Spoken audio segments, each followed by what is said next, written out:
వర్షాకాలం మొదలైపోయిందండి. చిక్కుడు విత్తనాలు నాటుకోవాలి. చిక్కుడు విత్తనాలు మనం నాటేటప్పుడు కొంచెం జాగ్రత్తలు తీసుకోవాలండి.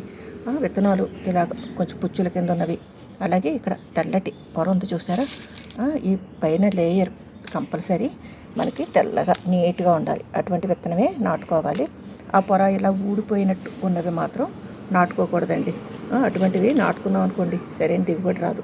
ఇలా గమనించుకుని ఇలా తెల్లగా ఈ చార ఉన్నది, అలాగే విత్తనం కూడా గుండ్రంగా నెగనెగలాడుతూ ఉన్నది విత్తనాలు మనం చూసుకుని సెలెక్ట్ చేసుకునండి. కొంచెం మనం విత్తన శుద్ధి అది చేసుకుని నాటుకున్నాం అనుకోండి సరైన దిగుబడి వస్తుంది. విత్తనాల నాణ్యత మాత్రం కంపల్సరీ.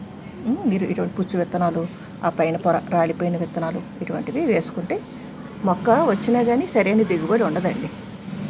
మొక్క మొలవడమో కష్టమే, ఒకవేళ మొలిచి ఎదిగినా దిగుబడి కూడా తక్కువ వస్తుందండి. మనం చిక్కుడు నాటేటప్పుడు మాత్రం కంపల్సరీ ఈ జాగ్రత్తలు తీసుకోవాలి. పైన పొర తెల్లగా మెరుస్తూ భలే ఉన్నాయి చూసారా, ఇటువంటి విత్తనాలు వేసుకోవాలండి.